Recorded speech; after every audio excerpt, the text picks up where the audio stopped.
Oh, I didn't see you there. But now that I have your attention, I have 3 things to tell you about today's show. 1, great fucking guest. Kyle, he's a master, graduated from AFI in film. We talk about a whole plethora of things. Definitely stay tuned. He also has this big fucking mountain beard, super manly. I felt really intimidated the entire episode. And he's also bald, so we actually looked good on this episode. All that light just reflecting off of his shiny head. 2, well, it's Daniel and Gian talk. I mean, there's pretty much no other better podcast on planet fucking Earth. That was dumb. So, go back. Let's get it, let's do it. Weed helps, weed helps. 2, it's Daniel and Gian talk. What else is better than that? I mean, most things. And 3, the real reason for the video is, well, the audio sounds like shit. And I'm not just talking about like, there's a little background noise or whatever. No, it just sounds like dog shit. Mostly my fault. Actually, it's all my fault, and that's actually why I'm making this video. Apologizing to everybody, because this does not represent our show in any way. I fucked up, made a mistake. So without further ado, episode 36 of Daniel and Gian Talk.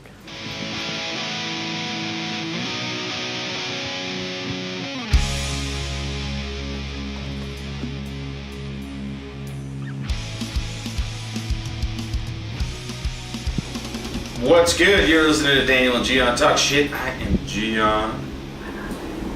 And today we have a very special guest.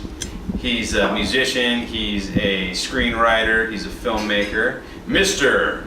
Kyle Spice. Oh, thank you. Kyle, I brought you on because Daniel sent me this article last week about the lost city of Z. Yeah. And since, you know, you are also a filmmaker as well, like I mentioned at the beginning, I thought you'd be pretty good to put your own 2 cents in, because you're.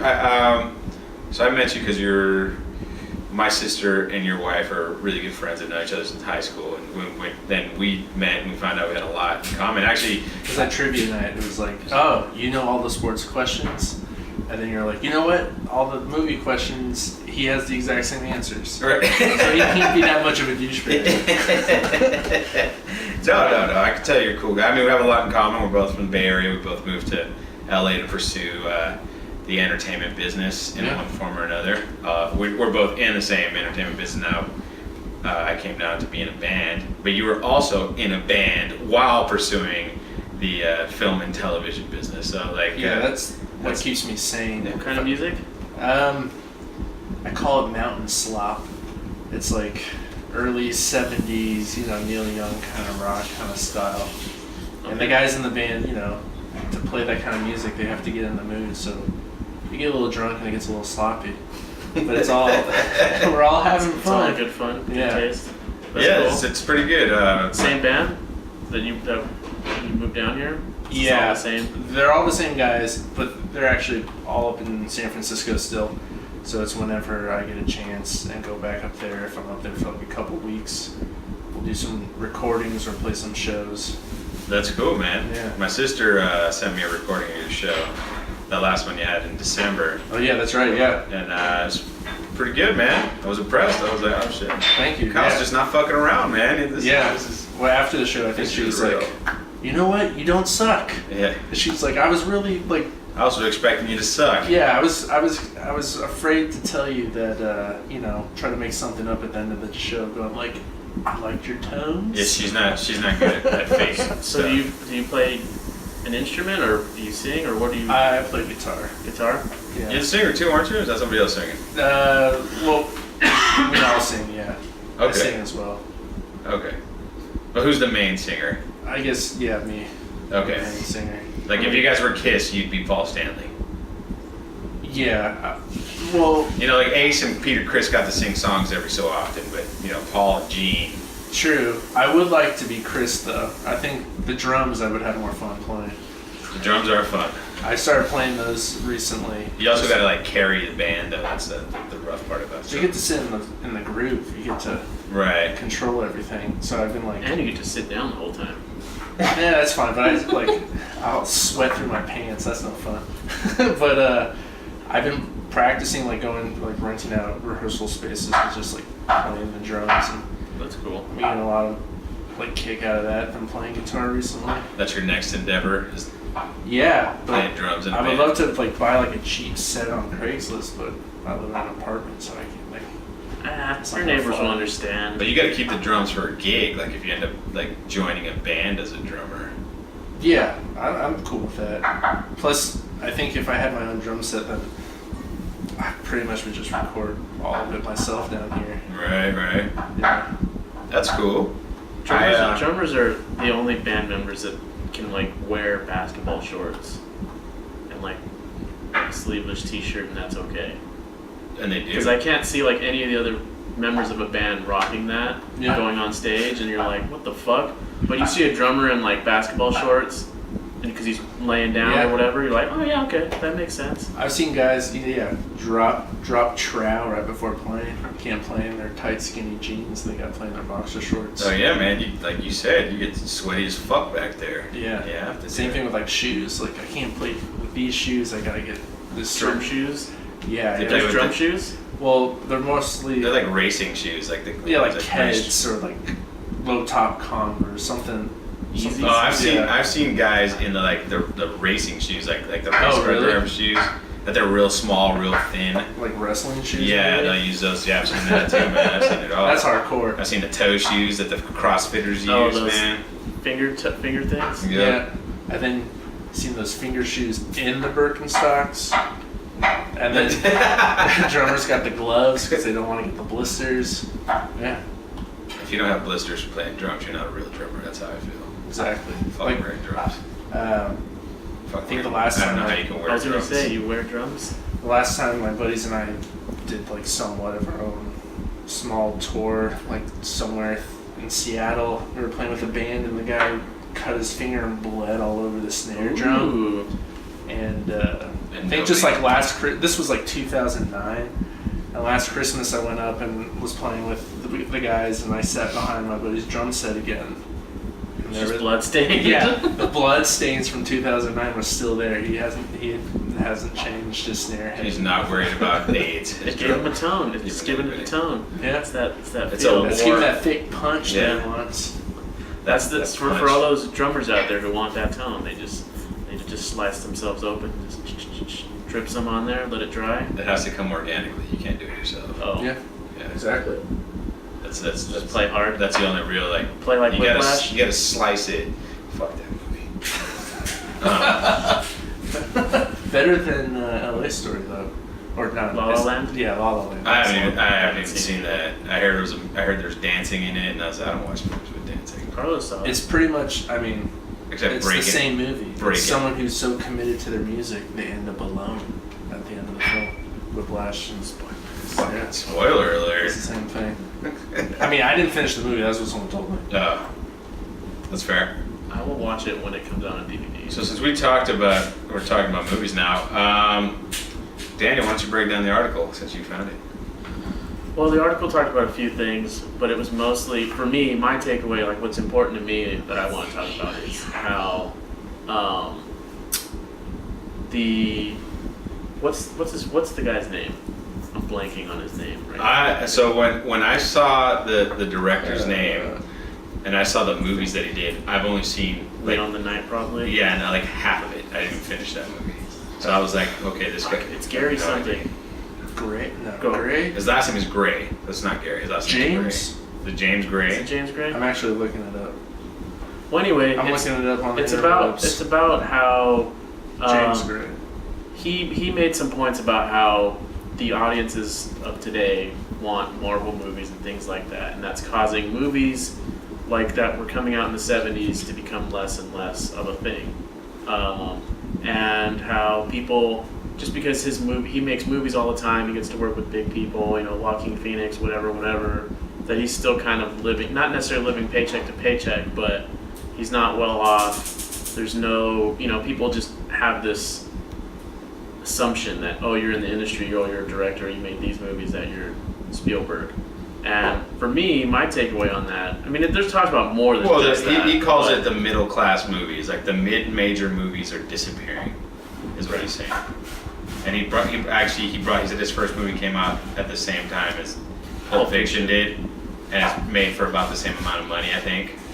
And that's fun. When he brought that up, I thought, like, if Tarantino were to come out now and try to put out Pulp Fiction, it wouldn't happen. He wouldn't be able to do that movie.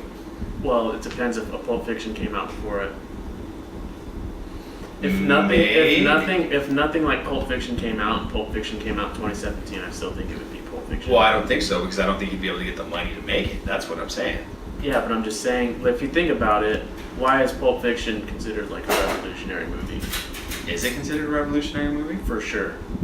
I don't know if I ever considered it that. It doesn't matter what he's stealing. He's borrowing from a lot of places, but that's never been that Sex, Lies, and Videotapes and Clerks, in my opinion, pushed forward independent cinema. Without those movies, you might not be where you're at. Where I'm at? No, I mean like the industry. Well, I mean, so the reason why I wanted you on is because you're like in the same boat as us, and we're all indie filmmakers here, and I think like, some the stuff that you like to make is definitely in the indie. Right, and I guess I definitely have more of an optimistic view about it because, in the article he says that middle class filmmaker is kind of dead, and the only thing that's in the theater are Marvel movies. And I mean, at one point I think that sucks just because the whole experience growing up going to a big screen and watching with an audience is completely different than this guy just sitting there and watching it on his computer, which is what everyone does now. But because of that, I think outlets like Amazon and Netflix, what they're trying to do, I feel like they're bringing back the independent, like mid-range level films. Manchester by the Sea. It's an Amazon movie. You have Ted Hope, who's the head of the motion picture department at Amazon. Right. That guy he produced Happiness. Did you ever see that one in the 90s? The Todd Solondz movie? Oh man, that was a movie that. What is it about? It's about three sisters and about like their whole kind of like love life and how kind of messed up it is. But it's also about a suburban father who, he's got it's like a dark comedy where he wants to have sex with his son's school friends. And it's like, and the son is upset because he can't come. And it's this absurd black comedy. When I saw it, I think I was in 8th grade, 9th grade, and like blew my mind. I don't want to give it away. John Lovitz is in it. He's in the beginning, the first scene, and his scene's amazing. Is John Lovitz the dad?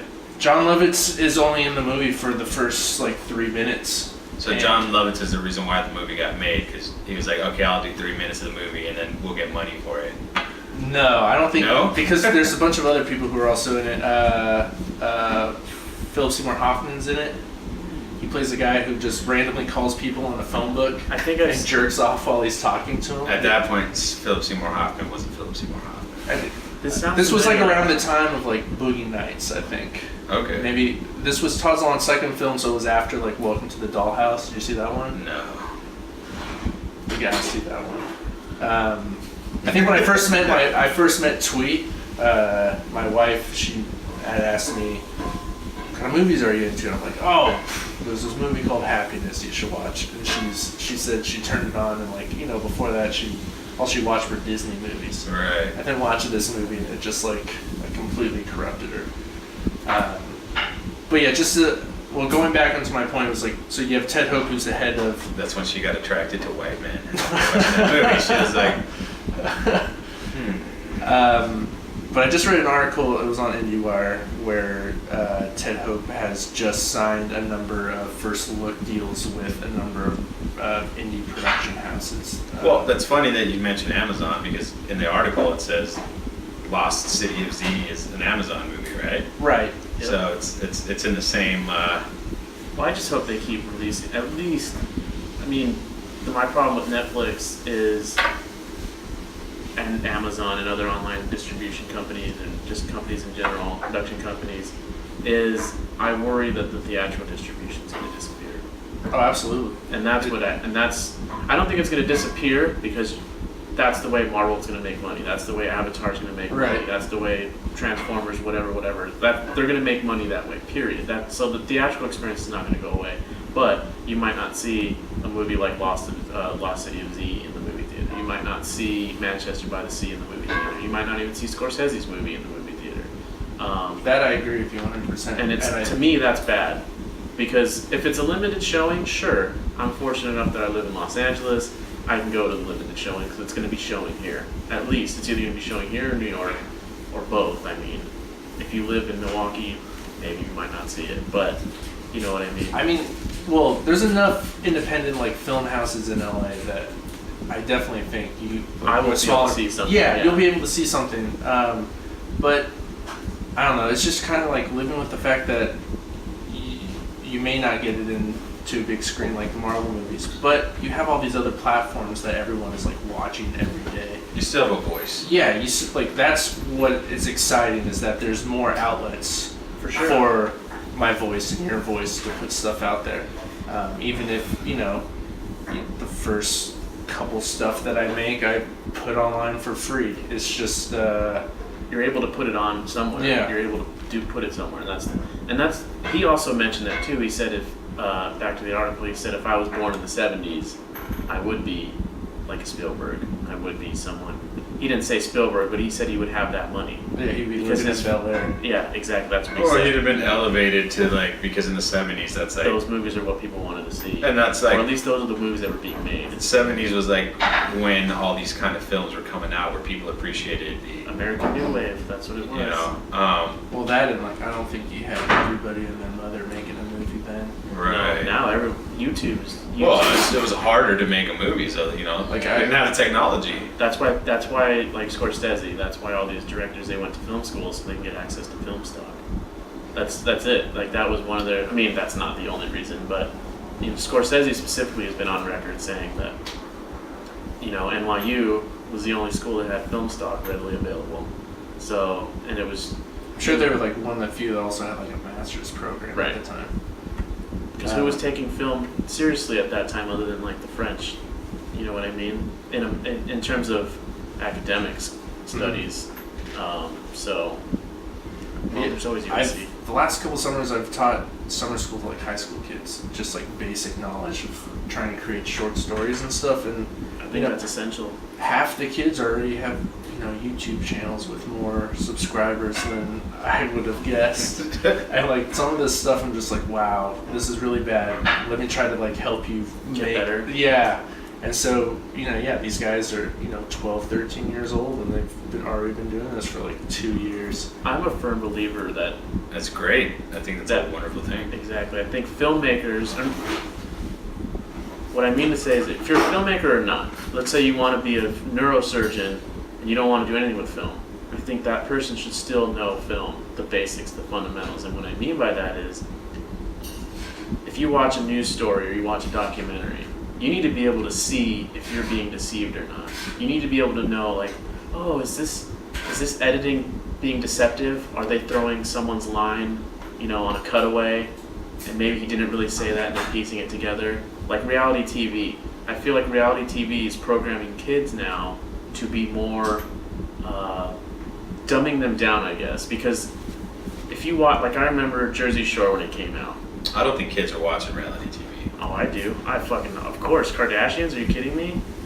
Things like that. I think MTV is all reality. but I think that's kids don't watch MTV. I disagree. Carlos, I don't think it just goes... you watch MTV? I used to watch Jersey Shore, to be honest. And Like that you would have chose been, to, or other like? Well, I feel like- my girlfriend watched it at the time. Yeah. I was all about that True Life. There was that one, There's like, exactly True True Life, Life is good too. the Fat Camp one. That one was great. But my point is, Storage Wars, Pawn Stars, like There's this. a lot of shows. But my point is this: if you watch a show like that, you accept it as like not fat, but you don't see like the editing. But anybody at this table, if so and so walk, we can notice continuity, we can notice a bunch of things, and I feel like that's important because it allows you to look at a Donald Trump attack ad, let's just say, or a Hillary Clinton one, or whoever the fuck, right?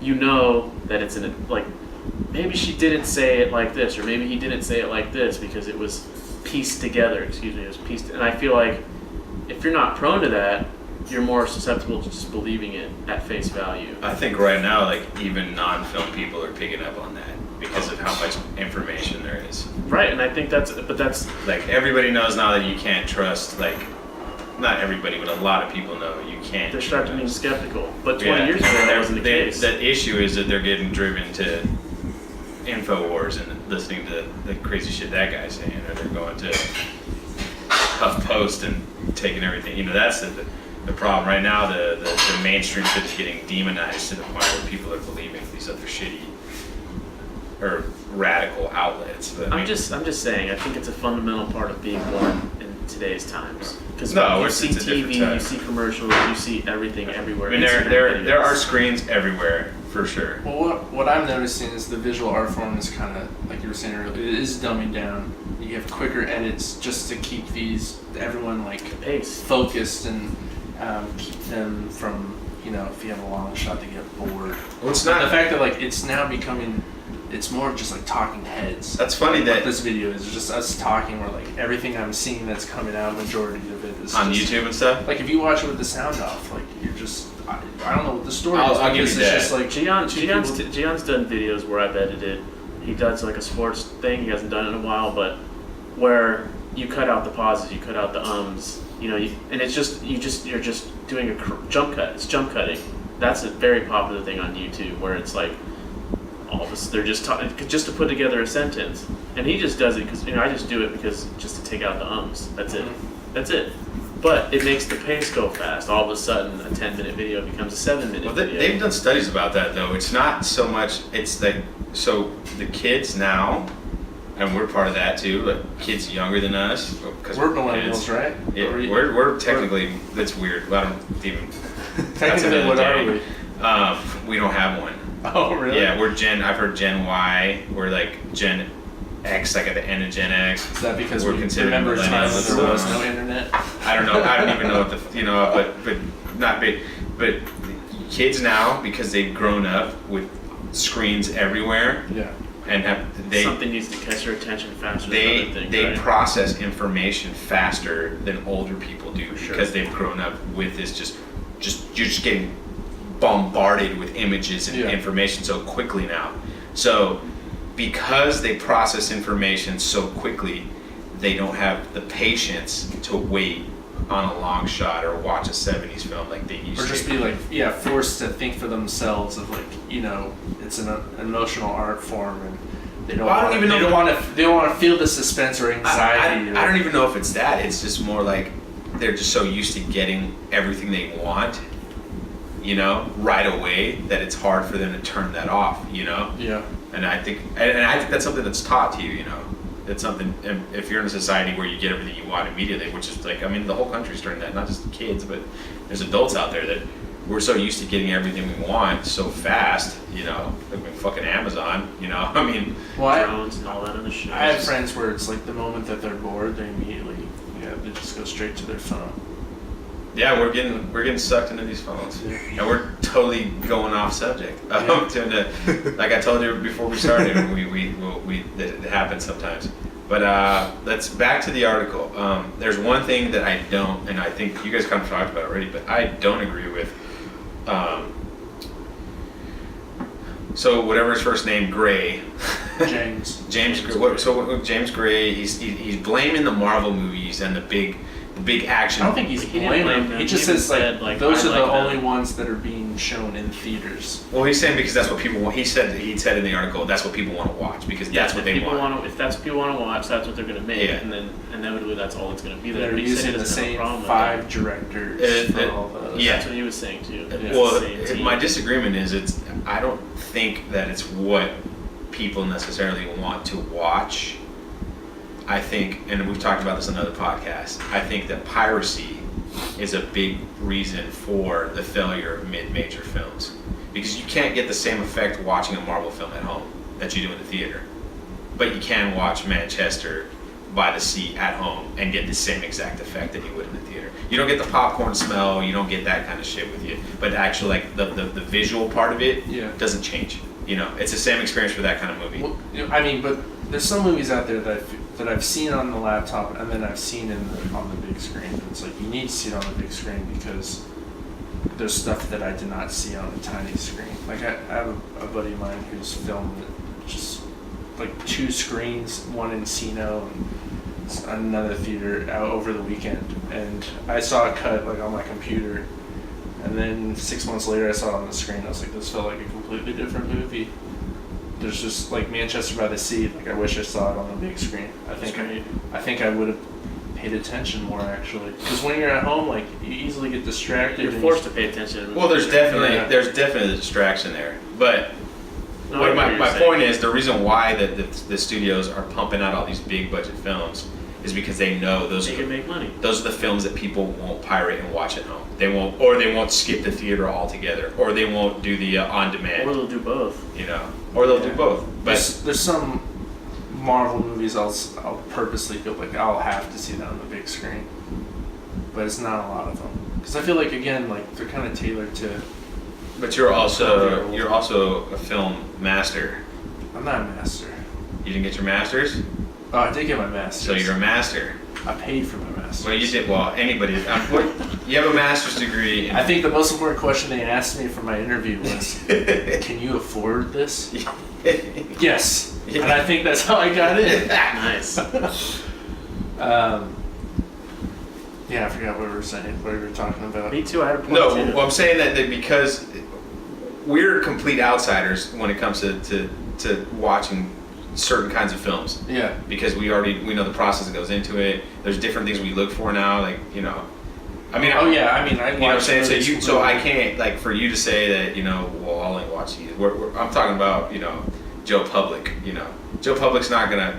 If Joe Public has a choice between Avengers 7 and Manchester by the Sea 2, The general public's gonna go watch it. they're gonna watch Avengers Yeah. every single time. And like, You know, plus, and they're gonna watch the other one. Now I'll rent it at Redbox, or I'll fucking order it on Amazon at home or iTunes, whatever. You know? and yeah, the city that you live in, like here in LA, like we have Access to everything. Yeah, where someone like in Chico, California, like all they have access to are the big Marvel movies in a theater. So like what they see or what they even know about is much less than. So because of Netflix, because of Amazon, like you were saying earlier, they can't have the exposure to those little pieces because they're being put on there. Everyone loves Netflix. You know, who hates Netflix? People might not like the price hikes or whatever the fuck, but like Netflix seems to be one of the few companies that's universally praised. I mean, across the board. If you really think about it, I mean, what qualms do people have with Netflix? I mean, general public, not like studio people, not like. The only complaint I ever hear about Netflix is they don't like the movies. Like, oh, these are all old movies. Like, they don't realize that Netflix doesn't have the licenses anymore. They keep dropping. You know, they have to keep. That's why Well, I they keep think making new content. to me, it seems like they eventually want to just go to all original content. Of course, they Well, want which to is make fine HBO. because like That's pushing them over the top. That's why. there's a number of stuff of theirs that I really enjoyed. Like there was a newer movie that came out with I think it's Malcolm Blaine. What movie is it? It's a long name along the lines of like, I don't want to be in this world anymore. I have to look this up. Sorry. No, that's good. Look it up. It's good. What I was gonna say though about the whole screen movie thing, at the same time, even though I feel worried that the theater experience is gonna change, at the same time, I did watch the first 3 seasons of Breaking Bad on the laptop, and the reason why I bring that up is because shows now, like Game of Thrones, I watch Game of Thrones in IMAX. Shows now are shot so well and with the same equipment that they're using the film features with, that they can be shown on the theater. But we accept them on the TV. You know what I mean? Because they're television.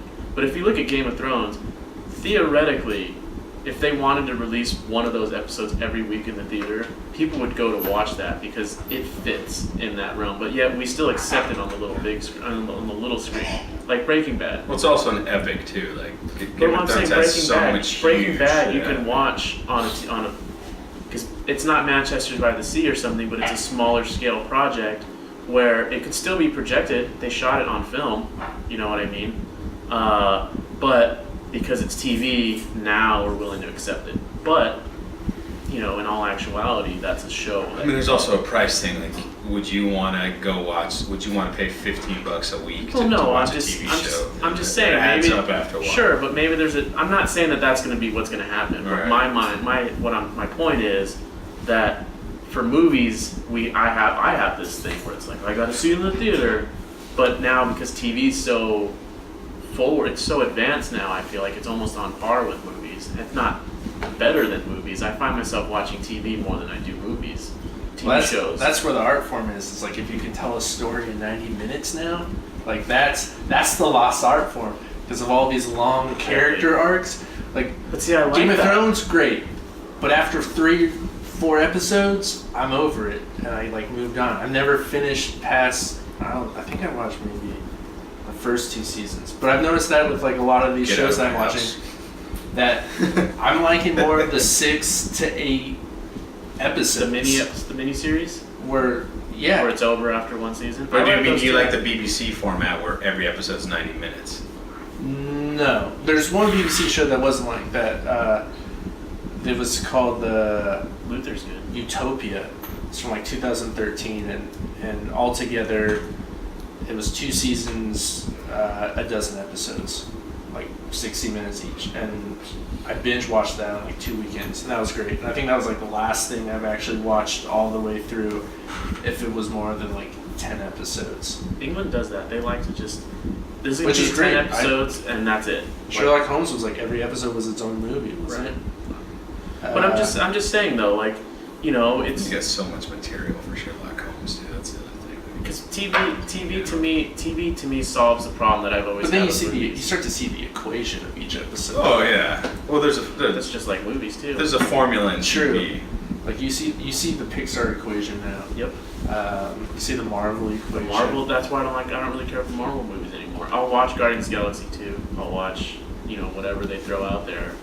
But whether I see it in the theater or not is it's a debate because I haven't even seen Ant-Man. I didn't see it in the theaters. I haven't seen it on at home. Ant-Man was great. But it's just like I don't know if I want to have the moments of like seriousness and then like combat them with here's a little joke to lighten the mood up because it's just repetitious. When the jokes are coming.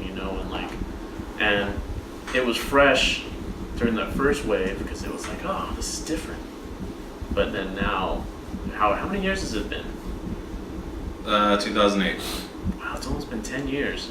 It's crazy. Since It's what? like Iron Man.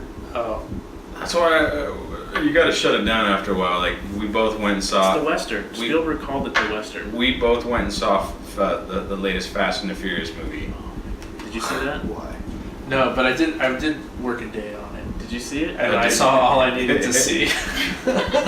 You worked a day on it? Yeah. Where were you?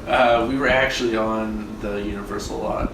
For what part of the movie? Well, I read an article that the part that I worked on, like, they didn't even use. It was supposed to be for the ending credits, but I read an article about, like, Oh, did you? Vin Diesel found out. and That's real. Yeah. Oh, is it? I don't get. I didn't see it. So okay, I'll explain. So after the movie came out, there was supposed to be like a mid-credits teaser for the spin-off featuring fucking what's his name? The Rock. The Rock And Jason Statham. And I guess they filmed that little bit, that little promo that was going to be a mid-credits thing. And then since Vin Diesel and The Rock have beef, when Vin Diesel, apparently Universal sanctioned this. And since Vin Diesel's a producer, he didn't know about it. And when he found out, he canned that. Because he's not happy about other people potentially making money off of his franchise. He didn't say that, but I'm saying that. They made him money. No, I'm just saying. That it's- motherfucker. But there were so many. He didn't even come up with the franchise. There were so many rumors that was fake. Like that they didn't film it. That like there's no beef. Oh. Like that it was just hearsay. Obviously now I That's know good that it's to know. fucking true. Yeah. No, it was. I don't know how much I can talk about, but yeah, I Did was you sign there. an NDA? I don't remember actually. It was just You did sign an NDA. You can talk about whatever you want. It was just a one-day shoot. Like you said, it was just those two dudes, and it was like a Rocky 3 ending. Allegedly. Allegedly. This It's supposed to be like, you know, Like- freeze frame, Rocky 3, both at the same time. So they punched. So in Fast 8, they're trying to fight each other the whole movie. That's the whole They gag. punched the credits. So that's supposed to be like a culmination. They Like punched through the credits. now they're finally gonna fight or something. Yeah. How was that? Did you meet them? The Rock and Jason? The Rock came like half hour late to work. I was doing the walkies, Really? and this guy The comes Rock up came and he's late? like, "I need three. I need 3 walkies. I'm with DJ." And I'm looking at the call Dwayne sheet, and Johnson? I'm like, "Who the hell is DJ?" They I'm don't say The Rock? asking like the key PA, I'm like, "Who the hell is DJ? Why does this guy need 3 walkies?" Well, he's not The Rock anymore. He's Dwayne Johnson. Yeah, turns out he needed 3 walkies for his team. The Rock has a team? Yeah, like he's very professional, and like Oh, I can imagine. first time an That's why I actor didn't know he was I've late. ever heard like, I need 3 walkies for my team. Statham was great. Like he would just show up on set and just kind of like hang out with everybody. Well, he knows he's the king of B action movies right now. So Yeah, Jason's. Well, you know, he's living the dream, so He he's is. just like in a great mood. And that's why I have a lot of respect he's for him. like the English Bruce Lee, but alive. I don't know Bruce Lee, but yeah. But he's an action. If he were born in the '80s, he would, He's like the English Chuck Norris. Dude, I think his comedy stuff is even better than No, his he's action great. stuff. He's great. He's got great timing. I think he's an all-around great actor. Period. Like I want someone to cast him in a super serious movie, just because I feel like he does have the chops. I don't to think do he it. wants to be in a Me, series. well, I mean, That's I'm the just thing. saying though, like he could.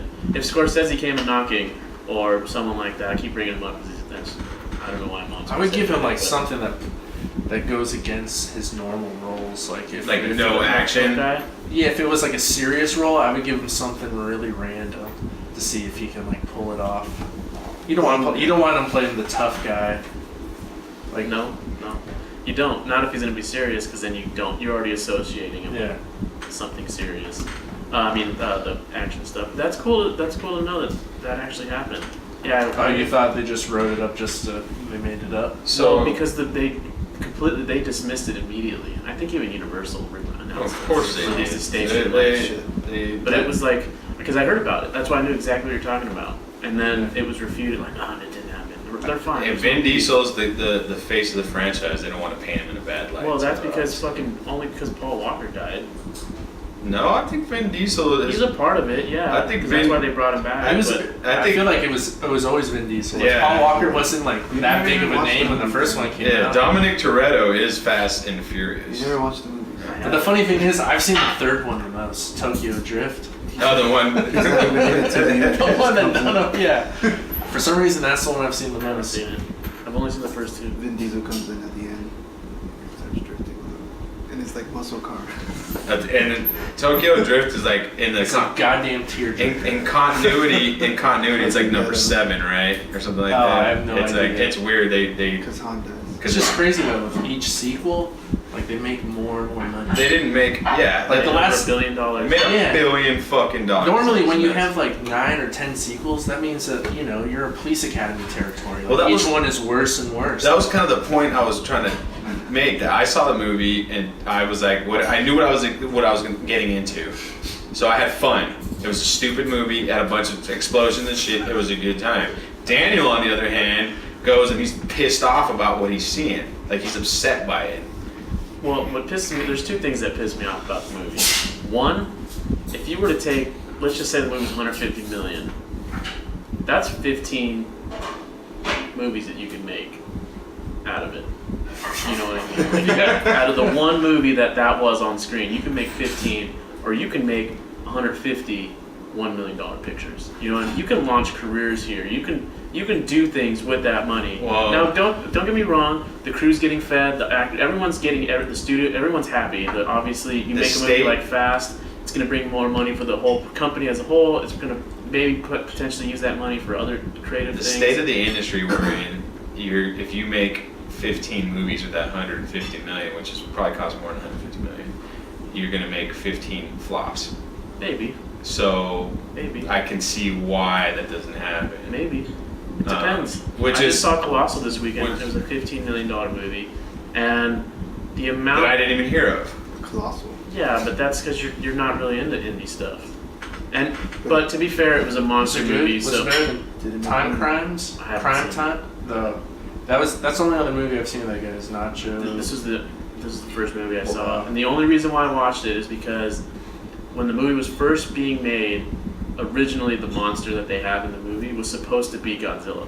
Like, it was supposed to be Godzilla, and then Toho was like, "The fuck? You can't just use Godzilla because you want to."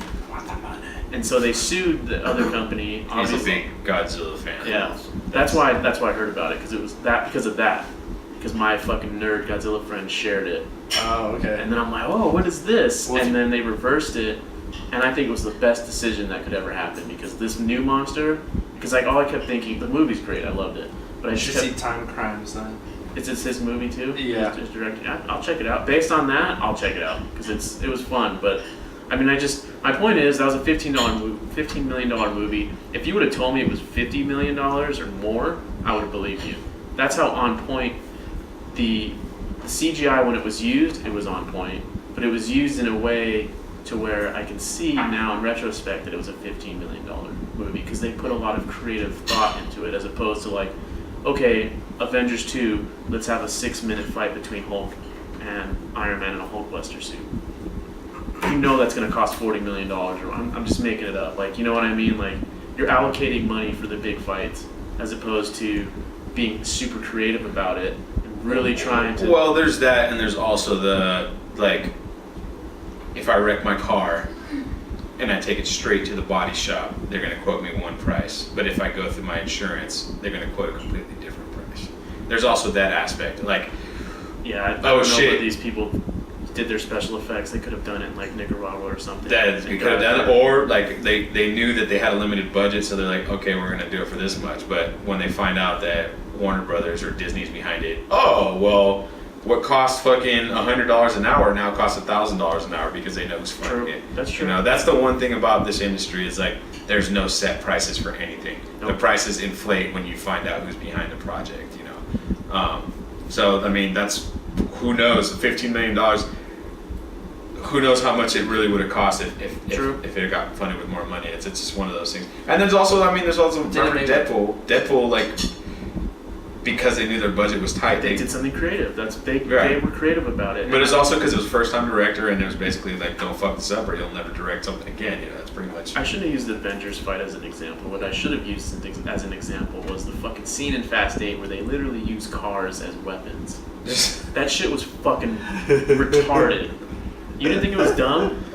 Okay, so No, I've watched every single one of these Hasn't movies, it made so like I triple know. its budget? yeah, they did. And People don't care. No, they don't. They go. I think everybody goes knowing they're gonna watch stupid, just ridiculous stuff, and it's actually, for me, it's a throwback. it totally is a throwback. It's a throwback to Right. old movies where I people agree. go to shut their brain off and just be entertained. I won't disagree with that at all. Actually, when I watched it, I'm like, man, this is a movie I probably wouldn't watch with my dad, because it was fucking stupid. But at the same time, yeah, you kind of have fun. The car thing was, that one kind of pushed it over. Like, that was like Speed 2 cruise control status. Like, that was really bad, because you haven't seen it. I've seen Spoilers. Speed 2, but Oh, no. Fast 8. It's a foe as the bad guy? Come on. That's great. Speed 2 is... Okay, go back to Fast 8. You're getting off track. Speed 2. He had the leeches because he had like a blood problem, right? What, on Speed 2? Yeah. I just remember like I'm Willem not Dafoe even had sure. like a bathtub full of leeches. You never seen Speed? That's Jason like, Patrick? Come on. that's like what made Keanu Reeves a star. I think Speed's great. I think The first Speed's great. that's like really what put him over. Like that made him an action star. That's what, if he After wasn't Point in Break. Speed, if he was not in Speed, he would not have been in The Matrix. That's a fact. It was like Point Break, Speed. then Speed, and then now he's a big time action kind I of. feel like there was something else in there. Yeah, probably The was. Matrix. No, before the... When was Well, Speed? he did like, Bill and Ted's first, but he was like when he first came out, he was doing dumb like, yeah, hey bro, what's up? And now he's like, Seen in hey River's bro, Edge. I'm gonna shoot you in the face. Why with the Threesome? Like, there's girls? No, No. River's Edge is about this like small town, these high school kids, where one of their friends murders. Milpitas. The Well, true it takes place story in- is supposed oh, to so take based place in on- Milpitas. And then fucking what's his fucking Marty Crispin Glover's in Marty it. McFly's dad. Crispin Glover. Yeah. It's like, no, we can't snitch on him. He's our friend. It's like, And you're downplaying it too. So he's the turtle from Finding Nemo? But I'm saying like Keanu plays like Bill, like a serious version of Bill and Ted in that movie. yeah, totally. Still like, So proud. Well, no one on SoundCloud is watching can see this right now. But I went with that, like what you were saying, the mindset of just like going in and turning everything off and watching. Right. Like that's what I did when I went and watched Logan. I was just like, I kind of went in with no expectations, just like hopefully. Same thing with like Mad Max, just like just go in to hopefully be entertained. Because I've done that where I think I watched like one of the Captain America movies and I went in there and I came out angry, expecting to be like, what the fuck? that was me on the last few Captain America. There was an elevator fight scene with like 40 guys in the scene. The elevator looks the size of this living room, if not bigger. And then I realized like I gotta stop complaining because a friend was like, yeah man, but like, It was cool. yeah, it's like the 12-year-old in me would have loved it. I was like, all right. You Like, gotta I gotta stop being such a negative Nancy. You gotta go back to that place when you watch some of these movies, you know. Yeah. It is true. That's why I said but there's a limit. That's what I was gonna say is in the scene You can only suspend your disbelief for like so far, Yeah. and then it breaks. And everyone's point is different. My point is a little lower than So some that people's. shit makes me laugh though. Like Oh, whenever it made me something laugh, completely for ridiculous sure. happened, I was laughing It out was a loud. Sharknado moment. I was It like, oh my god. And I Or turned to my trailer. dad, and I'd be like, oh my god. And he would look at me and we'd share that. We'd share that, like that moment, like this is so fucking stupid. But we keep watching because that's why it's fun. It's fun, stupid. For me anyways. So, obviously, Tesla is starting to bring forward the self-driving vehicles and shit. So, in the movie, they hack all of the self-driving vehicles. Where are Spoiler they? alert. In DC, where are they in this? They're movie? somewhere on the East Coast. Yes. Okay. They're in New York. I think they're in New York. They turn all of these self-driving shits on. Even people who are driving manually by themselves, they turn it on. If there's a computer in their car, it's now controlled by this fucking It's overridden. terrorist organization. Alright. And they're starting to drive into each other in order to create roadblocks. What the hell is her name?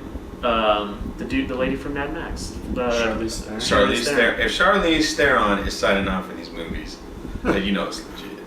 I'm not saying it's not legit. Don't get me wrong. Alright, I'm her not. name was fucking Cypher. Okay, so you should have It known was. right then and there. And she has the Metallica she t-shirt. has the computer power. She Really? was What a album? Fucking hack Just cars. said Metallica on it. Oh, that's too bad. I was like, if it's before, I wonder if it's something like early Metallica. It was the metal up your ass T-shirt. No, it was just it says Metallica. It actually looked like a Black Album font. So that's funny. But anyway. Yeah, that's the fall of Metallica. So I was hoping it was like a reload album shirt. with the cum and blood. Saint Anger. Saint a fist. But so they're using these cars to crash into each other to create roadblocks because in this movie Vin Diesel's the bad guy. So they're trying to create these roadblocks so Vin Diesel they'll be able to capture him. Well, he's blowing through him and shit, right? It's not doing anything. So then they turn on like all the cars and then they start flying out of the fucking parking garage like onto the streets like they're literally like missiles like coming down, raining down on the street. And I'm just thinking like this whole time all of this carnage is happening. I mean, even at the end with the fucking submarine and shit, it's just like, these guys are fucking terrorists. Like, if there's been 5 other movies, because I've only seen the first 2, right? And it wasn't that crazy in those first 2. But if it's gone, they didn't have the budget. right? For the But first two. between 3 and 8. 8, if they've been doing more of what I just saw in 8, these guys are fucking international terrorists. Like the amount of carnage that they must cause. Because I mean, who pays for all that? Well, they weren't the ones turning on the Okay, cars. who pays for Charlize all that? Theron was turning on the So cars. who pays for that? They're outlaws, dude. The terrorists. Why? But They're she fighting terrorists. She turned it on. Yes, okay, but why? They're in pursuit. Because she So doesn't want they're- them to catch Dominic Toretto. Exactly. That's her fan. But these guys aren't. Has an Italian name, but Listen. apparently he's Cuban now in this movie. That's where it starts off. So lost, but I don't think I'll ever see the movie now. In 7. You told me all I needed to know. You should watch Did you it. see 7? No. They were flying from building to building in Lamborghinis. Like, Yeah. I did see that one, yeah. what the fuck? Well, James Dude, Wan it gets. directed it, See, so I you would didn't watch that. the rest of them, so you don't get it, man. I will watch like that, every no. fucking movie, you gotta beat the last one. So of Yeah. course it's gonna get more and more ridiculous because it's how Is crazy. in like James Wan doing like a new DC Aquaman. movie? Oh, it's an Aquaman. And they let him have creative control over it, so I'm really excited. Whoa. Because I really respect James Wan as a director. I think he revitalized horror for sure. He piggybacked off of like Paranormal Activity and stuff, but without like Insidious and Conjuring and movies, like I think kind of started. Which one do you think was better? Conjuring or Insidious? Conjuring 1 for sure. For sure. 'Cause Isn't Insidious an M. Night Shyamalan no, movie? No. it's James Wan all over. With the Watch with them Darth back to Maul. back. With Darth Maul. They're the Darth Maul. same movie. Watch them Like, back to all your back. problems you had with Insidious, like he fixed and corrected for The Conjuring. Mhm. I mean, horror movies are where it's at. Like, you don't have to make a great fucking horror movie to get handed another horror movie to But I think- direct. No, you kind of do. I No, think you they do. gotta be I kind think- of. They're I don't mostly agree. they're fucking mediocre fucking movies. Here's what I'll The Conjuring wasn't even a great. Hold on, movie. here's That what I'll was a disagree with you. mediocre ass movie. I'll disagree with you.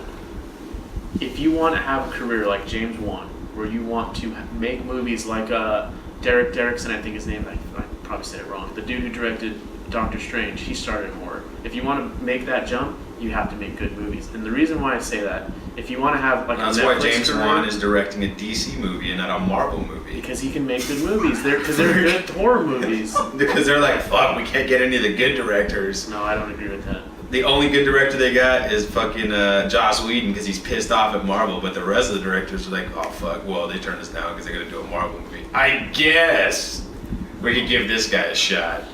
No, because I mean that has nothing to do with that. Oh, if you had a choice you're gonna say that Aquaman is good. okay, It's let probably me- gonna be trash. Let me put it to you. Okay, if you had a choice, you could direct a.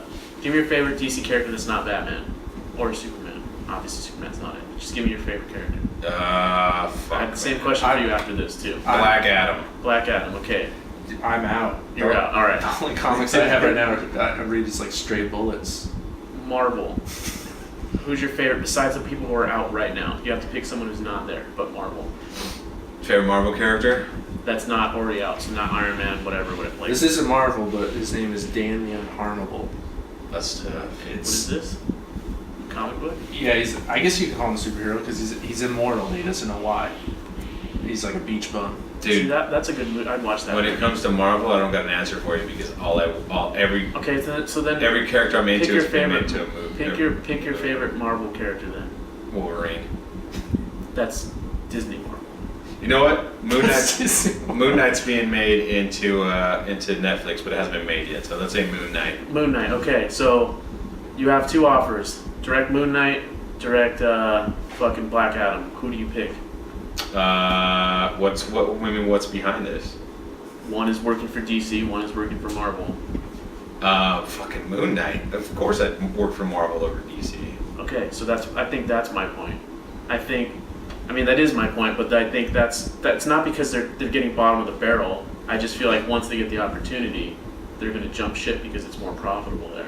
But that doesn't necessarily make James Wan a lesser director. It's just going to where a more lucrative career goes to. I mean, don't get me wrong, Marvel movies are fucking way better than DC movies. I can't even deny that. But I'm just saying, I don't necessarily always blame the director for DC movies being shitty. Well, no, this all stems to me saying that you guys are like fucking busting nuts over these horror movies that came out, and I'm like, they're... No, I'm not busting nuts. I'm just saying like Wan's movies compared to all the other horror movies. Well, like, when we're gonna do that, yeah. It's a little better than I don't know why Rob Zombie still gets like fucking direct movies. Well, he makes them for really low. I think he also uses Kickstarter and shit to fund his movies. But what was the movie that came out in Sundance last year or 2 years ago? It Follows. Like that's a horror movie, but it's made more well, I guess. It's The Witch, another horror movie.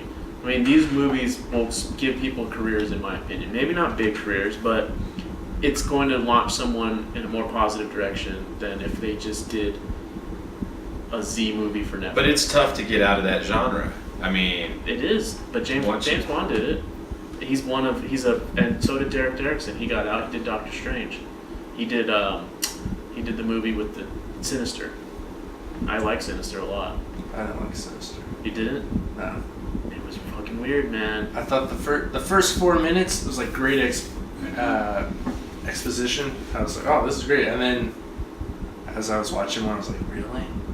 The funny story about that was like that day, I got married. Went to the courthouse. We got married. We had time to kill before I went to Disneyland. So we were like, "Hey, there's a Costco and a movie theater. Let's get some pizza. Let's see what's playing." And the only movie we saw, we're like, "I guess we'll go see Sinister," because this was it's like Halloween weekend.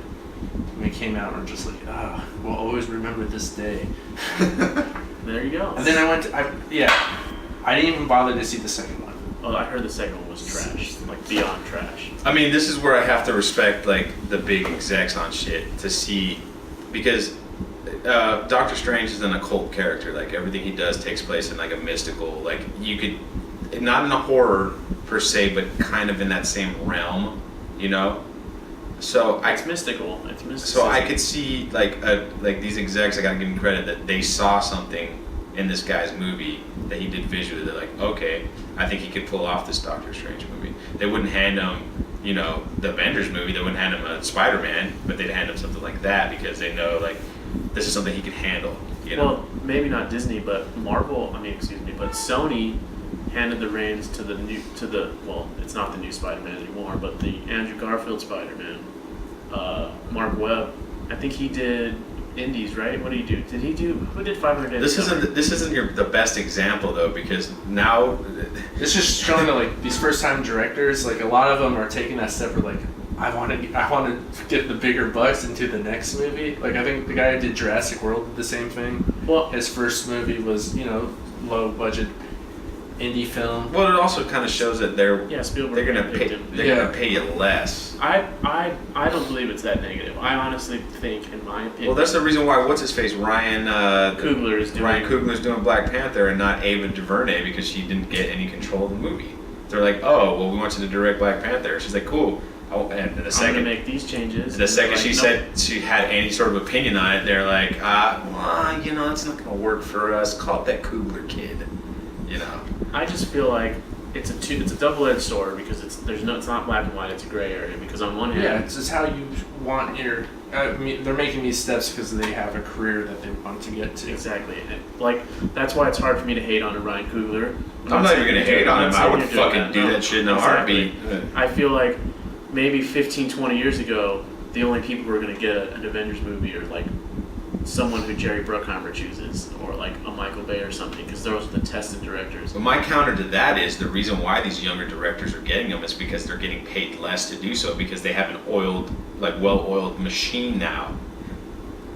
Sure, Your producer's going to come in and fucking completely chop up what the director did if he doesn't like it. I think there's a little bit of that. I think maybe there's a lot of that. I think that's probably why Joss left. But what I'm trying to say is... I'm sure that's why he left, because now there's a bunch of hand-holding going on with these movies. It's still allowing... It can't... Just because it's happening in the Marvel world does not mean it's a universal thing. That doesn't mean that's what's happening for Jurassic Park. That doesn't mean that's what's happening. Well, it should have, because Jurassic World when there's more money involved, trash. I feel like it may be happening. Like Jurassic World is not trash. You think it was? That's fine, but it wasn't. With Pratt? Yeah. Oh my God! Are you fucking kidding me? It was super. You're talking shit about fucking Fast and the Furious movies, and you like Jurassic World. Trash? Get the fuck out of here. Yeah. Well. Take your ball and go home, kid. Jesus Christ. First of all, stop touching. First of all. Now he's getting mad. No, I'm not. Just stop touching it. I can hear the fluctuations in my ear. I'll let you turn it. The Jurassic World, you know there's going to be dinosaurs. What's wrong with Jurassic World? They gave it away in the trailer. I'm sitting there watching the trailer, and they show this shot of Chris Pratt with the raptors alongside of him. And my buddy goes, "You gotta be shitting me. He like probably teaches those raptors to be his friends." That's exactly what happened. But what's wrong with Jurassic World? It's the same thing that's wrong with Episode 7. They tried to recreate the movie they already fucking made, and they did it poorly. Yeah. I liked it. It's not really a reason I like it. Of course it is. The only reason why you like it is because it gave you the warm and fuzzies. Yeah, I like that. But I don't find him. First of all, you're dealing with dinosaurs, so right off the bat, your level of like. They're like T-Rex isn't good enough anymore. Let's make a super T-Rex. Okay. It's just the dialogue was cheesy as fuck. Everything was predictable as fuck. The same thing that happened in the first movie. You knew that was what's going to happen. Because I was hoping that it wouldn't be that. I always give it that was a benefit of the doubt. I'm hoping this doesn't Then happen. you're not going to watch the sequel then. for No, sure. absolutely Good. not. I hope you don't. I hope it's great and you don't What would see the it. sequel be about? Exactly. What would you? It's Jurassic World. They fixed Two it. Part 2? Is Jeff Goldblum in it? He is in it. Oh wow, they bring him back. But then, so they go back to the park, I'm Well, guessing? from what the first one alludes to, at the end, the fucking Asian dude, I forget his name, he like escapes with genetics for other dinosaurs. Oh, And selling. from what it's alluded to, is it's supposed to be a world, like it's actually going to be Jurassic World. Oh, so now it's going to be a zombie movie, but instead of zombies, it's dinosaurs. There's a dinosaur epidemic, and it's Well, the first- killing humanity. The leaked concept images for Jurassic World years ago was a hybrid dino human, and then they scrapped that because that was stupid. No. So I'm just going off of what he said. But they're bringing it back. No, I don't know. I hope they don't. Is there a dino virus? I hope they don't. I'm just saying that like what he said might not be far off. But One of those to little answer your spiders question, bites someone, and then you Walking turn into back a. down. It's supposed to be a worldwide thing. Is George Romero still alive? And if he is, will he get to But direct it? it's stuff with. Jurassic World's I guess my thought is there's so many movies now coming out that it's kind of like reading a book. You have so many to choose from that it's all based on personal preference. That it is a bummer that these big movies that are getting rehashed are not really trying to tell a new story. They're doing an equation that's worked before. So What about Planet of the Apes? I always bring this movie up because it's fucking great. The new ones. honestly, like I don't think I've only seen the second one. Is that the ride? Whatever one that's like it takes place in SF and it's already like Oh, already? It's already like fucked up? That's Yeah. That's the second one. I saw that one. I guess I kind of forgot what happened. Was it, well, it wasn't bad. I guess not. No. You didn't see the first one either. You I didn't see didn't- the first one. No, I don't think I would see the third one. What's the second one? Third one. Well, they're prequels to the Mark Wahlberg version. Well, Right, right. no, the Mark, not the Mark. See, I'm a J.B. Thompson fan, and I never he saw did that. like the original sequels, and then in the '80s directed a bunch of Bronson movies for Canon. So, but yeah, never really got into those. Remember that Canon logo at the beginning of the movies? Yeah, that's the shit. The Canon documentary is great too. But I guess what I'm saying is that going back to Netflix and Amazon is that I feel like these guys are definitely taking chances of trying to find more, putting original content out there. Well, the good thing about Amazon is they're not making movies to make money off the movies. They're making the movies so that you sign up for Amazon and buy shit off They of want to Amazon. get the, they want to get the Emmys. They want to get the Oscars. Same thing with Netflix. They want the Oscars. They want the Emmys. Because what's that going to do? What he just said. It's going to draw. Oh, fuck. Netflix has so and such movie, and you can only watch it on Netflix. No, I might subscribe to watch this. But I think Amazon is it's like- not about the awards. It's more of like we're making content that you're pretty sure that our subscribers are going to want to watch, and that would get more people on there. Well, you heard about their pilot program, right? Amazon? Yeah. Oh, I watched We them. choose the pilots. They had I mean, Terry Zwigoff direct one of the pilots, like, and it was one that they filmed up in San Francisco. Like they put money into these pilots. I actually watched a few. I think that's great. I like that they had people pick the pilots. Like, I think that's Yeah. really cool. Because I mean, I know how they in the broadcast channels are. How they do stuff. Like, the only people watching the pilots are people that work there. They don't take people off the street. So you don't know. Like, that's why some of these shows are like, how the fuck did this show make it? How did this get picked up to be a series? Yeah. It's because 10 people at ABC was like, oh, this is pretty cool. As opposed to us, like As opposed to like the actual voting or consumers, whatever. Yeah. It's a different model, and I think it benefits Amazon because now they know exactly what people are going to like. So what they put their money in is a hit. Yeah. You know what I mean? And so but at the same time, you can't do that across the board. I think because then No, other inevitably people can't do it. Yeah. Amazon can do it because they, like I said, I feel like their main goal is to get you to sign up so that you order shit from Amazon Prime. That's their main goal, for you to use their website for all your shopping needs. So it's like a win-win for them. You're going to the site to watch stuff, and of course, you're probably going to go and Well, you have Prime. buy a At that fucking mouse point- pad. At that point, you have Prime, so you have access to all of it. Right. Like, I So- try not to shop on Amazon, and I'm still catching myself shopping on Amazon. Like, That's all. That's pretty much all I shop. Yeah.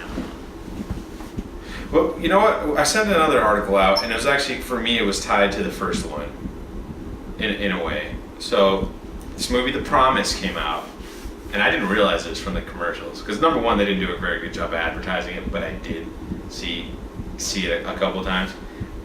$100 million fucking movie. 90.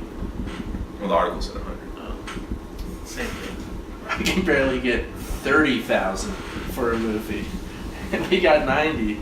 Oh, it's no big deal. Yeah. Well, that's the thing, is they got $100 million to make this movie that takes place during the I guess it's these Armenian people Genocide. fall in love, and it happens during the Armenian genocide. But they put $100 million into this movie, and they didn't advertise it at all. That's And- before advertisement, probably. Yeah, and I'm wondering, like, and it fucking failed. It made $5 million its opening weekend. That's done. That's the biggest flop of the year, I think. But when you watch the commercials, it's like, where did they spend $100 million in this movie? And why would you, this kind of movie, why would you dump that kind of budget into it? You know what I mean? That's crazy.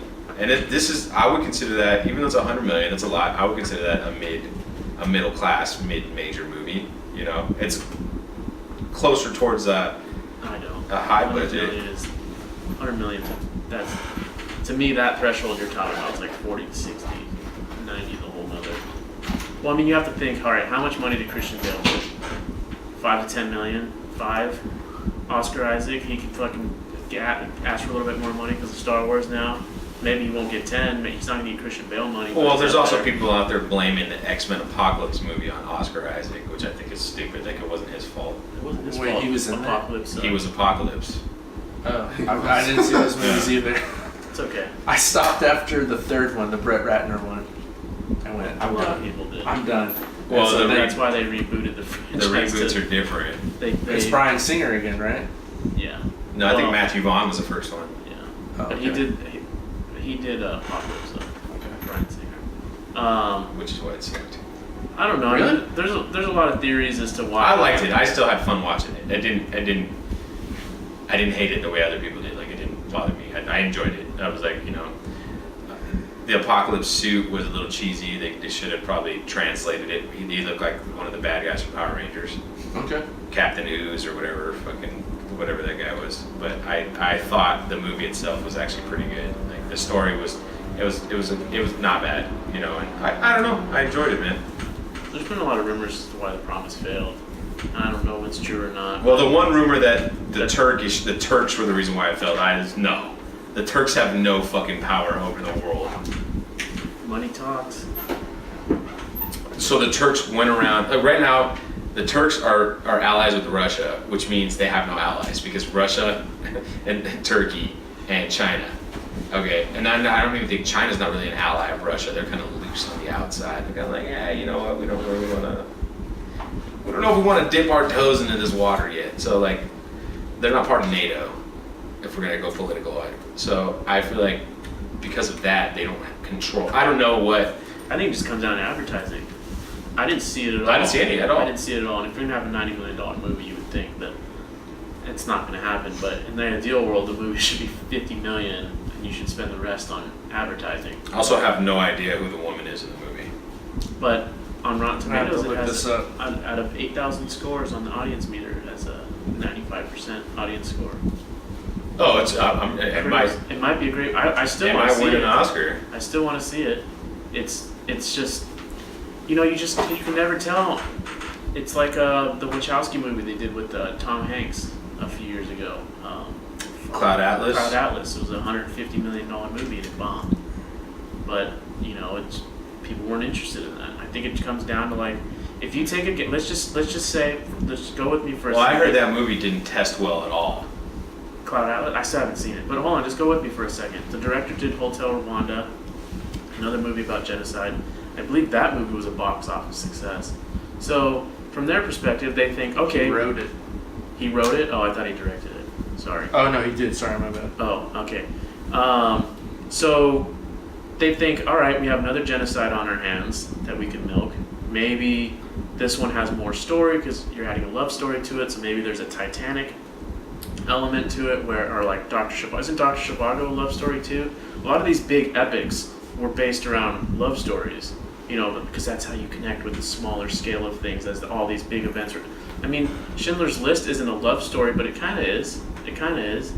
It's not about a man and a woman or whatever, but there is elements that you could obviously stretch, but you could attribute to Schindler's. Because I mean, this is where it gets a little dicey though, because the Holocaust has been recognized by the world. Sure, and I'm not saying. Whereas the Armenian genocide has not been. That's So why I'm it's thinking. not This as is why. big an event. This is why I'm thinking from the producer's standpoint. I'm sure the producers of the film believe that the Armenian genocide is a real thing and it's not something that's a hoax or fabricated or whatever. So in their mind, they think if they can get all this good talent behind it, we got Rwanda. I think, did he win an Oscar for that movie or something? I think he won something, or was nominated at least. That maybe it's worth the $100 million, whatever. Maybe it was $60 million, and maybe they were able to get more money because of the genocide. Who knows? Maybe like fucking there's people like System of a Down donated $1 million. I'm just saying, like, there's people who believe in it. Kim Kardashian might have thrown some money in, and all of a sudden you have more. Is it racist? Kim Kardashian. It's not, because who is pushing forward the message of Armenian genocide? The people who have Not the most. Kim K. I'll tell you that. She much. totally is. Is she? Is she doing it on the forefront of all of her things like System of a Down is, because that's all they do? No, but she has gone on record. And people have hated her for it. She's gone to Armenia and like talked to the ministers or something, and like as like they honored her for being like a very well accomplished Armenian or something like that. And people were mad about it, but like she definitely does do things. I'm not saying she's someone on the forefront, but she has fucking money, and if she believes in the message and it's going to help people in her eyes, maybe she'll pick off. I'm not saying, I don't know, who knows, but I'm just saying. I think because of the whole background of the genocide, like I don't want to see a movie about that. That's shit's horrible, and it was, that's something that they remember every year. Like I don't want to have someone make money off of that. I don't want to see a love story. There was supposed to be like, I guess the profits were supposed to be donated to some foundation, but that's also like I don't know. It wasn't advertised that way. I didn't see any press about this. I didn't see videos. I didn't see. I might have seen a poster. I haven't seen it. Yeah, exactly. I saw a commercial like once or twice. I can actually tell you when I heard sports. about the movie. It was like last week. And Not from the radio. no, it was from a person. girl I'm talking to. And then she's like, "Yeah, you want to go watch this?" And I'm like, "Watch?" And I'm like, "What the fuck is the promise?" Was she wanted to watch it? It was a joke. Oh. Like we were gonna go to the movies, and then I'm like, "What the fuck is that?" And then I looked it up. And I'm like, "What? When the fuck did? How did I miss a movie with Christian Bale and Oscar Isaac in it?" Not saying that they're my top like actors, but like they're fucking big guys. They're fucking A-listers for sure. This is not some B-level. Because of Star Wars, because of Batman, because of these fucking movies, how does that go under the radar? And then, and then I started seeing all the other shit about how it's gonna bomb. And I ended up not seeing it, but I'll probably watch it when it comes out. Maybe I'll like it. Who knows? Because I feel like. You didn't watch it? No, I haven't watched it. I feel like, to counter your point slightly, just to play devil's advocate here, for you, that's how you feel about you not wanting to see it. But maybe the producers, because it's not universally recognized like the Holocaust, maybe in their minds, this movie could help maybe break that mold and push people to research it or do something. There could be a more positive, overall goal. I'm not saying that that's what I believe, but I'm just saying maybe. And maybe they just did not do it justice, and they just put like a maybe Hollywood they made a shitty glaze movie. over it. Yeah. Maybe they made a shitty movie. Maybe it shouldn't. Whereas like Schindler's List, like it's unflinching. It's hard to watch for some of those sequences where it's like I don't know. Seeing the poster and stuff, it looks all. I was so young. It kind of had that Hollywood filter to it. I was so young when Schindler's List came out that I don't remember it it wasn't like you must go watch this movie kind of. You know what I'm saying? I don't even think it was advertised that way. I'm wondering like. I think it's became one over the years. I feel like that was a movie that became more popular because of VHS and Blockbuster than it was because of the movie. Like Scarface, for example. Like if you look up, it was a bomb in the office. I only watched it at home. And now it's a cult classic. Like now it's like everybody loves Scarface. Scarface is one of the most popular movies ever, but it was a complete failure in the box office. I don't know if that's the case with Schindler's List. I think that was Spielberg's like first serious movie. Well, he did a few serious movies. I think it was the first one where like he definitely got the recognition that he wanted. It's the first time that everyone else took him seriously as a filmmaker. Well, what else did he make that was serious? He did Empire of the Sun. He did Color Purple. Color Purple. He did. He did the color. See, I didn't know that. He did. Some would. It's like some 85, I think. Some would argue. I mean, Jaws is a serious movie. It's not Well, as I didn't serious as mean- Schindler's I didn't List, mean- but like, what's it called? What's it called? Jaws is still an action horror film. Close It's a genre Encounters. film, is what I meant. Close Encounters would be not to me, but But it's also a sci-fi film. It's a genre film. I'm just saying though, these are movies that are not like popcorn flicks necessarily. Close Encounters isn't a popcorn flick. Well, Jaws isn't a you know how popcorn I flick. feel about Close Encounters. Well, you don't like it, but those are both popcorn flicks, especially for the time. Sure, maybe they're blockbuster films. Yes, I will not disagree with that at all. But in retrospect, they don't hold up to current blockbusters. Well, that's a different story. So that's probably why I group it that way. But I don't know. I guess I don't know. I think Jaws holds up pretty well. it does. It definitely does. But I don't consider it. I don't put it in the same category as. I don't know. See, growing up, I have a confession. Growing up, the one Jaws movie that I would always go back and re-rent, 3D. The Revenge. The fourth one. Cousin and I would always. Is that the one with Michael Caine? Yeah, I just always remembered watching the fourth one. I don't know why. Like I've the never first seen one, I think I was too young, and the first one, like I had to just like sit down and put all my focus into it. Where the fourth one was just so like kind of dumb that like I could not have to focus 100% on it. It's true. Do you know what? You know what's funny about all the shit we just talked about right now? None of us just mentioned the fact that Oscar Isaacs and Christian Bale are the leading men in a movie that takes place in the Ottoman fucking Empire. Oh no, I was going to bring that up. And we the just didn't fact- get to it. and Like, the- if you look at the top billed Called me out. cast, I wasn't going to bring it the up. top billed cast. I was changing the subject. That's why I had the IMDb page brought up on my phone. It's like the top billed cast. Not one of them is Armenian or Turkish. And maybe the movie would have been better if it was just shot in the within the country with subtitles with all the other shit, because you're more willing to accept it as real as like that's like I loved Valkyrie. Did you see Valkyrie? The Tom Cruise That one I did Hitler not. assassination movie? Yeah, that was another Bryan Singer movie. I thought it was great. It's fucking weird. It's one of those weird movies where obviously Hitler doesn't die, but you believe it until the very last second. He dies in Inglourious Basterds. He does though. That's why I love that movie. But anyway, the first scene is in German. Tom Cruise speaks German. Right. And then it does like a Hunt for Red October where like all of a sudden everyone's speaking English. That's my favorite. Because Americans don't like to read, man. I know. But I was just thinking like if this were in fucking Germany, in German, it would have been so much fucking better. Just on a little fucking... I purposely don't tell my wife when I take her to movies if it's in subtitles or not. Because she won't go. She won't go if she knows she has to read. And there was one time we went to go see this movie called Hide and Seek. And it was the Asian American Film Festival. And it was a Korean film. And the moment it comes on in the subtitles, out loud, everyone hears her say that. She's like, "What? You mean I gotta read?" But yeah, to this day, like I don't say anything to her, and sometimes like I won't even, because the trailers give so much away now that Yeah.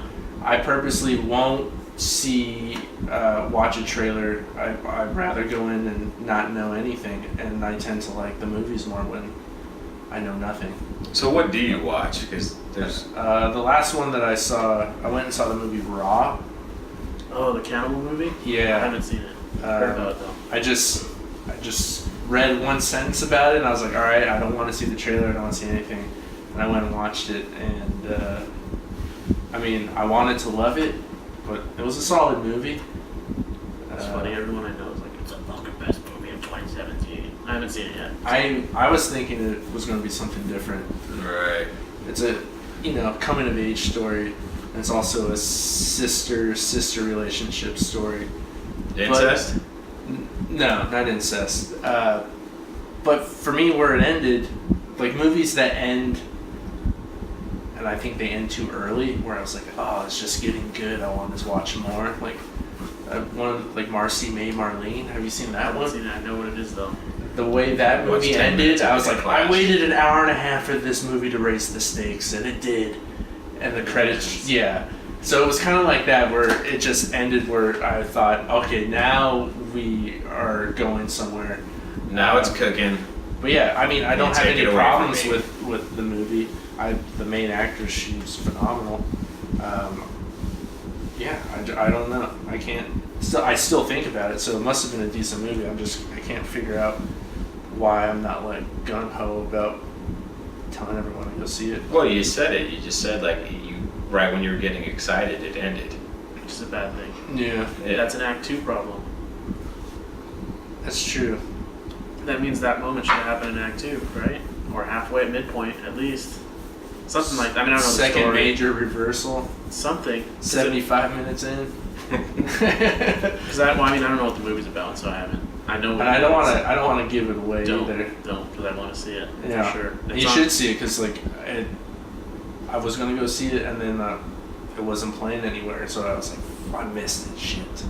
But I drove out to Pasadena to see it, and it was only playing it like 2 times, like randomly, either 1 in the afternoon or like 10 at night. I hate those. Yeah. That's how But you that's miss the we boat. live in LA though, so we're Yeah, I able can to do do that. that. Otherwise, we wouldn't be able to. Whereas I tell other people, who don't live in LA, like, hey, have you seen it? I went and saw that movie Raw. They're like, I have no idea what the hell you're talking What? about. Is it a porn? Yeah. So, I mean, we're gonna have to wrap this up here in a couple minutes, but what's your? I feel like we've been going all over the place. What's your? Let's bring it back to you, Kyle. What's your? You know what? Let's put 10. I'm gonna say 10 more minutes right now. We're gonna talk about our. I just feel like since we've all worked indie projects so far. Like, what's do you have an indie horror story? Because Daniel kind of has one. An indie horror story? Yeah, like something that's happened to you on set because of working indie. Actually, That won't take 2 minutes. That's not gonna. We'll have to save mine. Yeah, honestly, like, nothing really bad. nothing you Have had you been good fucked luck? over, like money, compensation wise? No, I mean, it takes a while to get a paycheck sometimes, but I've always I'm gotten in that paid. right now. I have. I've known it. I've seen it from the other point of view where it's like, oh shit, like stunt coordinators never got paid for a movie he did a year ago. Yeah, the only thing I like on indie films is I like hanging out with the transport guys because they got stories, and their stories are fucking great. Like what? I mean, these stories may not be true or not, but like the way they tell them to me, they're very entertaining. Like one guy was telling me about, he was just joking around about putting some magazines around his stomach and his forearm, and he's like, let's just go to bat.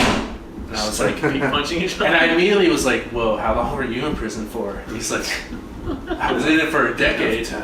And so just like prison stories, it's one of the nicest guys I've ever met. But yeah, just when there's a lot of downtime, like a lot of the actors on the smaller projects, indies that I've done, they're not really the friendliest to the rest of the crew. Right.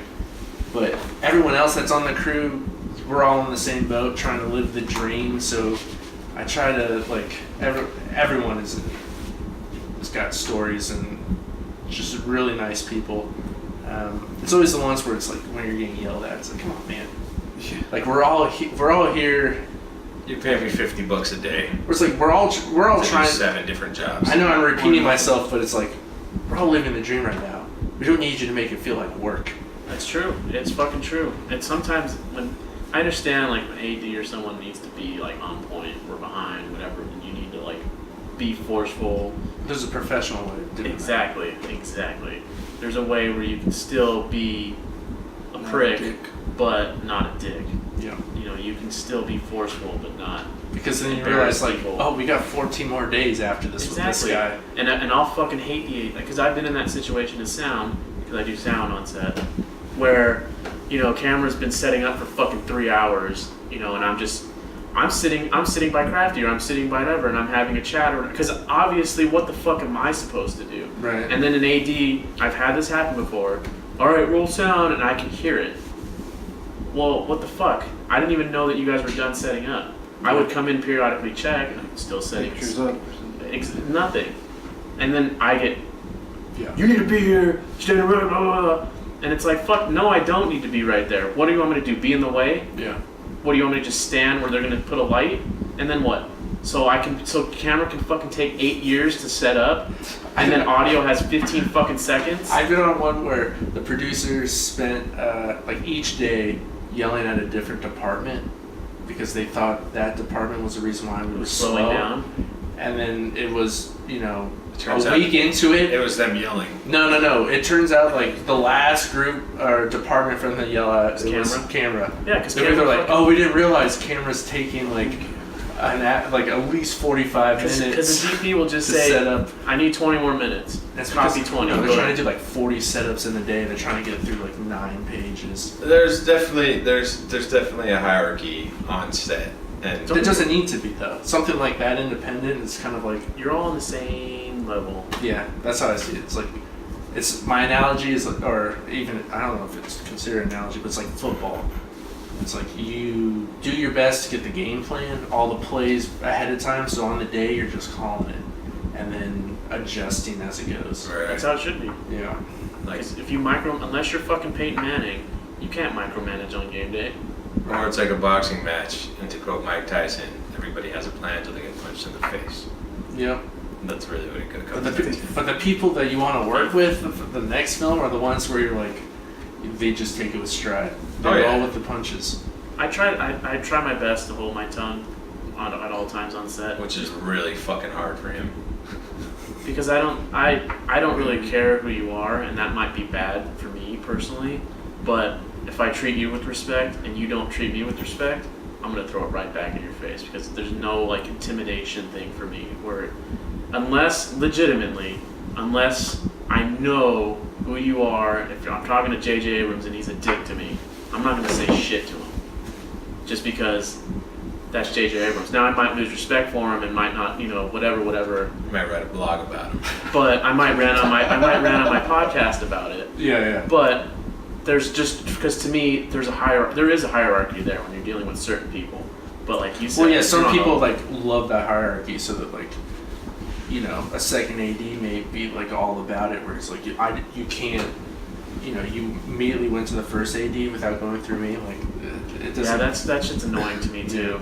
Or like when you to a certain extent, depends on who you're working with, but like if you know your crew and you volunteer to help, some people are cool with that. Yeah. Some people are like, oh no, your sound, you're retarded, you don't know how to touch a C-stand. And it's like, most of us went to film school, not most, but you know what I'm saying, like most of us are competent in more than one field, and people like me, sound isn't what I want to do, you know what I mean, but it's a job, but I understand how to do things, and if me helping you out is going to help your process become faster or whatever, I don't see why you want to turn it down. I'm still waiting to meet the person who like wanted to do sound from jump. They're like, oh, I went to film school to be a sound person. Like nobody. You mean a boom op or just like sound in general? Just like no, there's people that. Because like I think like people like Suhail, like I think they got into it and then they fucking started to see why they like. Well, they once they got into it, right, they loved it, but they never like Suhail. I mean, that's a bad example because he didn't go to film school. You know. Oh, I didn't know that. Yeah. Well, he's great. No, he's great. I love him. But I'm saying like he got a job. He's that old school. You ever hear those old school stories about how people got their job? No. Oh, so I was at 7-Eleven. And they're like, hey, do you do sound? They're like, I like powdered donuts too. You want a job? Like that's my boss now. And that was his story. Like basically like, oh, you know, I just graduated college and I was painting houses on the side, and one of the people whose house I was painting came up to me and said, hey, you want a job? Hey, you want Just straight up, like that was his story. He's like, yeah. I was like, And just doing what? He's like, you want to come work on the pictures, you know? And was, and that's how you It's like, because I'm sure you don't like painting houses every day. Why don't you here? Give me a call tomorrow. Come down to the office. We'll set you up. That was that. There's no interviews. You know, you just show up to the lot that day, and boom, they got your PA in on a TV show or a movie. You know. But now here it's like, now you're underbidding just to like get a job. To get a job, and it's embarrassing. And what's fucking pathetic is camera at the lower levels we're talking about. And I keep shitting on camera. I love the people I work with who are camera, and they'll probably agree with me because they know what I'm talking about. But you know, Daddy has a Fortune 500 company. You can afford to buy a red package with a fucking complete lens set and everything like that. And they can, you know what? I didn't pay for this fucking camera, so yeah, I'll rent it out for $300. And then all of a sudden, even though that package is worth $1,000 or whatever a day, and all of a sudden it's like, well, I own this camera and I can go shoot it for $300 a day. Hey, that's $300 more a night. And then all of a sudden, if you want to be competitive with that guy, like you said, it's like, well, I'll do it for $275. But so and so who's doing it for $275 doesn't own it, has been paying it off for such and such, whatever. And how that fucks me up as sound is because camera DPs always get paid way more than sound, even though I'm in charge of my own department. I usually don't have a boom op, so I'm boom opping and mixing at the same fucking time, which are two different jobs, okay? And then... Oh, I've been there. I'm doing that and directing at the same time. Couldn't afford it. But see, that's different. It's your own project. Yeah. When you're working on other people's projects, that's where it becomes a fucking issue. And then all of a sudden, you know, people don't recognize that sound is the most important part of a movie. I've asked that I can ask anybody, name me a movie that you watched that sounded terrible, and you can't name one. But if I say name me a movie that looks shitty, you might be able to pull a few out of your ass. You know what I mean? Because it sounds good. It doesn't matter. It doesn't matter. You know, movies look, Paranormal Activity looked like dog shit, but people watched it. Why? Because the sound was good. You know, it didn't look like an Oscar-winning shot movie. You know what I'm saying? The fucking handheld Catfish, the fucking Catfish documentaries in general look shitty for the most part that I've seen, but you still watch it. You can't shut your ears off. That's the thing, is like you can't tell your ears to justify stuff. Exactly. You can tell your eyes to justify stuff. And if you watched if The Conjuring 2 sounded like a YouTube video, people would walk out. Did you see Tangerine? I have not seen that movie. Okay. The iPhone movie? Yeah. Does it look shitty? No, Or does it you're sound watching shitty? it, you're like, oh wow, this is not bad for an iPhone. But I'm sure. However, had you not known it was shot on an iPhone, would you say that? Because that's the other thing. Like, once you know, you're like, woo! like this is the thing I fucking. Well, hate. I watched it going like, I've seen worse. I hate when plus, when somebody directs, like it's their first time directing and the movie kind of sucks, but people are like, oh well, it's his first time directing, so it was pretty good for his first time. Like it doesn't work that way. Like I'm not gonna like give you a pass because it was your first And time. it probably wasn't their first time directing either. No, absolutely not. They don't just hand fucking $60 million over. People do shorts. People do. But to me, like I saw it on the big screen, it looked fine. Did it plus, sound fine? It sounded great, See? and I think they had like 100,000 was their budget. And would you watch that movie if it was recorded on an iPhone with the sound too? If the sound was coming From- straight from an iPhone, Not with the mic, just the fucking. I don't know if I'd be able to like sit through the whole thing. See? And Like, that same 85-minute story. movie would have felt like Right. 3 hours. Same story. No fucking changes. Everything's the same. But that's my point. And I know you know that. I know everyone here knows that. But sound gets dicked around. We get low rates because money's going to camera, and then the camera has to have all this shit. And I've worked on sets where like they won't pay for my expendables, but yet they want me to bring in all this other shit. It's like. Well, I like how because I was doing sound before I started working on Nashville. They'll get a full package, and not a cheap package. They'll get like the full like price package for a camera, Shit won't even leave the and then truck. they'll get like a first AC and a second AC, but they want to pay the sound guy $75 a day. Yep. And it's like, why don't you just get rid of one of your ACs Pay me more. and like just make it a little more even, or No, because we Give me need a boom op. we need a guy to do the logs and get all the lenses for us. even better. It's true. even better, why don't you get a cheaper camera? And that's unheard of right there. Cheaper camera, what? Like, and it's you get into arguments. Say that to me right You now. get into arguments with people. I know.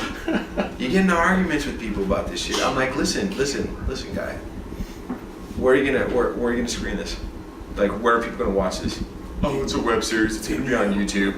It's gonna be on YouTube. Okay. My mom's got a 70-inch. Yeah. I had some people over. I have a 4K projector at home, bro. Yeah. What are you talking about? No, but like, what the point of your product is where's it gonna screen? Oh, it's YouTube. It's gonna be on the internet. So most people are gonna be watching on their phone, right?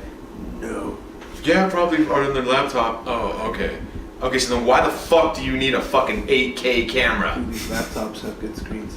Seriously. Do they shoot it in 8K? No, I mean I'm exaggerating, but a red's, you know, It's like I got a 4K, but we're shooting What if you get picked 2. up? But see, the thing is, No one's gonna know the difference. where it's evolved to now is based on what I was saying earlier about how everyone's undercutting everyone based on what you said, you know, just by virtue of oversaturation on the market. What's happening is red is becoming the standard. Red is like the new DSLR because it's so fucking cheap to go rent one that people have enough money to rent and spend a few $100 on a package, whatever. The new red is the Alexa. When you shoot on an Alexa, then all of a sudden, because that's what annoys me more than what you just said, where it's like, oh yeah, I'm shooting on the red 5K or whatever the fuck, but it's not an Alexa because the skin tones and the. Shut the fuck up. It might be true because it is true. I know it's true because I've color corrected both cameras, and yes, definitely red has a more, like it skews its colors more towards a certain direction. But that's what color correction's for. That's the whole fucking point of color correction is you were able to correct that shit. So it's not that big of an issue. There's other different things that can be contributed to either camera. I'm not saying that one's better than the other, but me personally, when you have no money, you can't be that picky. Like, be happy that the red camera exists. Just be it. Without the red. For me, it'd be like whatever the cheapest package is, as long as we have the money for post for the sound design. Because Exactly. that's gonna cost over $20,000. No rig. That's the most important. There's part. so much stuff involved that people, and I mean, to be fair, like the people that he's been dealing with lately, they're all amateurs. There's all like kids that are fresh out of film school. They've only been out for a Not couple all of them, years. but Most a of lot, them. A lot of them. Most of them. And they don't understand that, so that's why these things get done the way they are. Yeah. You know, like they feel like, oh, the picture's the most important thing. This is the thing that everyone's going to be seeing, which it's true. They just don't. It doesn't equate in their head that people will forgive you if your image isn't. You can. It comes down to story. Yeah, exactly. If it's a good story, If you have a good story, people are not going to care how it looks. No, you could shoot on a fucking like Shoot on little iPhone. kids fucking just a camera I just made up, like an old Yeah. school crank camera that little kids are shooting fucking. That movie with As a toy. Gael Garcia Bernal, they shot it on like old broadcast cameras. It's called No, I never saw that. and it actually looks good because it's set during like the 80s. I think like I forgot what dictator, Pinochet. What is he from? I think it was Chile. It takes place during that time, but they shot it with like old school broadcast like TV cameras, so it has that like weird VHS Yeah. feeling to it. I bought it. Like it wasn't 8K fucking IMAX whatever, but it fit the story, and that's what you were saying. It's all story, yeah. That's the major part. It sounded great, by the way. I mean, there's other things too, like fucking get someone that actually knows how to light. I think, and for me, I think that's why people like shooting on these fucking really It expensive, makes their jobs easier. because they don't have the light as well, and they can get fixed with in color correction. Yeah, the high ISO, it's kind of like, wow. It's really impressive where it's like, what I'm seeing on screen like is much brighter than what my naked eye is seeing. Right. It's pretty insane that like Sony cameras, Sony, the A7S too. there's that, the one I was thinking is the, I'm drawing a blank, the Panasonic GH4? the Oh. Vericam I heard LT, the TL, I or heard that LT. It's like supposed to the rival Sony's. it's like their newer super 35mm camera, and it's got a very like high ISO. It's crazy. Yeah. I mean, All right. You can shoot in the dark now. All right, we gotta nip this in the bud. We started going into we Weird shit. lost all 25 listeners by this What are we point. talking Yeah. Oh, sorry guys. No, it's not your fault. No, it's okay. This. No, I'm apologizing to the listeners. No. okay. Well, they stopped listening already, so you don't have to apologize. God damn it. I'll edit your apology to the beginning. It was just getting good. Fine. It's like the Marcy May Marlene or whatever Marlene. Yeah. That's what this podcast is. It finally got It's good. The last 9:18. hour. The next hour is going to be phenomenal. Yeah. Credits. I'm Black. going to take a bathroom break and we'll be right back. Music. All right. Well, is there anything you're working on? Anything you want to plug before we go?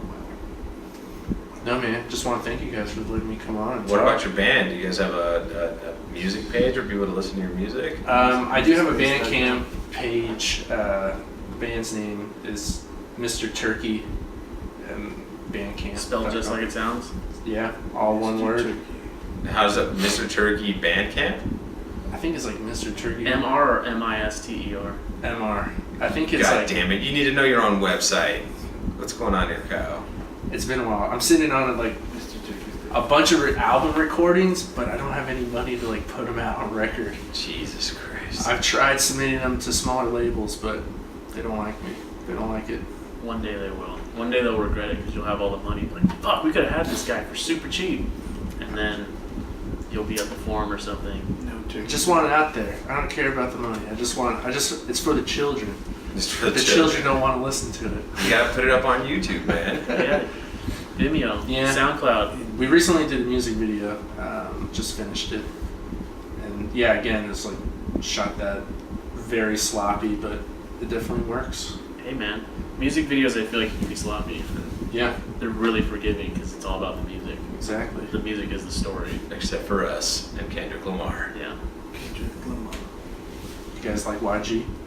I do. I fucking love YG. But she's a throwback. She's like throwback to Tooted and booted. late '90s fucking gangster rap. I have no opinions. But yeah, What I mean, this was great. Thank you guys again.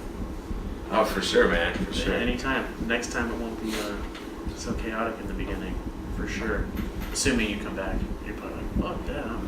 I'm busy. I don't know what I'm doing yet, but I'm busy. No, man, it's more like my schedule's wide open. He's gonna be washing his hair. It's like, oh, sorry guys, I'm washing. Tuesday, no, I'm conditioning, and it has to sit for It like has to 2 sit. hours. Oh, how long do you want to have the fight? Oh, 3 hours? Yeah, it's a 4-hour process, man. I'm sorry. For everybody listening on iTunes and SoundCloud, Kyle has a full mane of beard.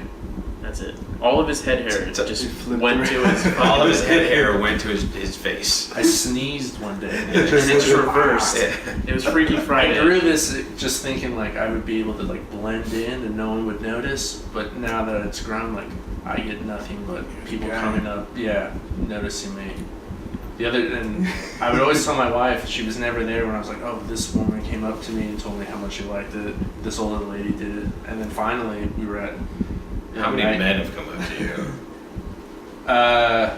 You That's got. at least I was one. at J. Crew with Oh, they're my shit. wife today. She was getting picking up a skirt, and the guy working behind the counter was like, "Hey man, yeah, that's pretty awesome." Dude. I was at the Comedy Store on Sunday night with my wife, and one of the comics actually like she was complaining that the crowd was really terrible.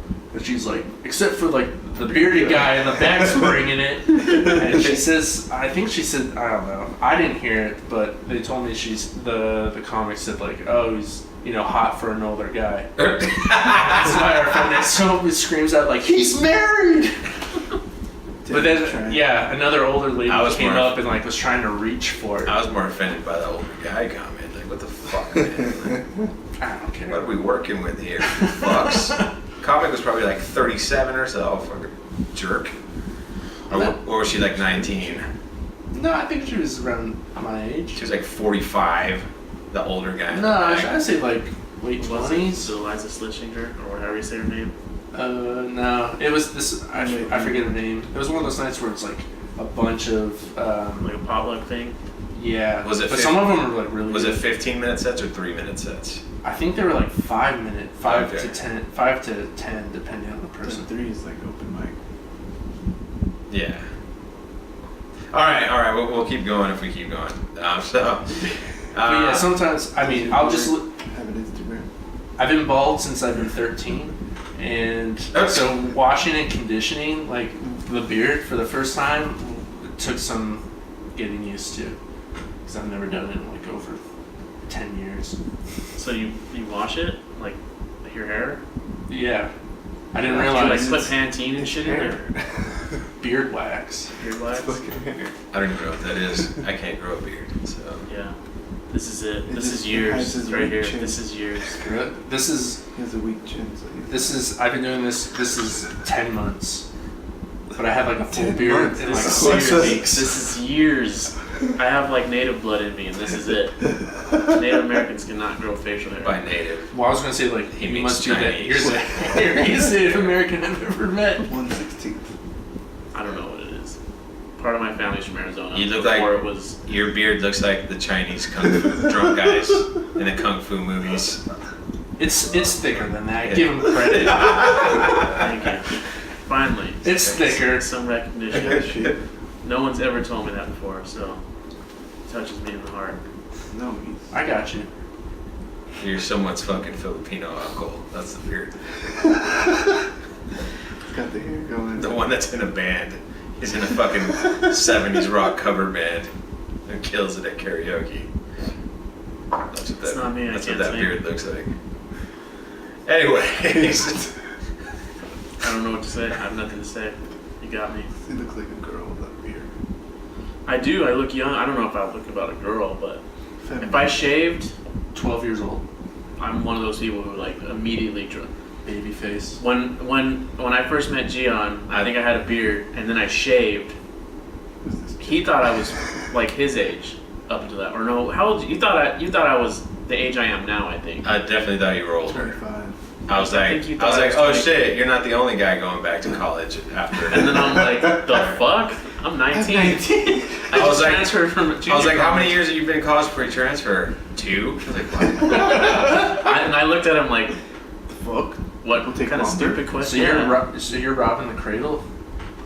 I've been robbing the crowd. All around. See, I'm the exact opposite. If I shave, I age 10 years.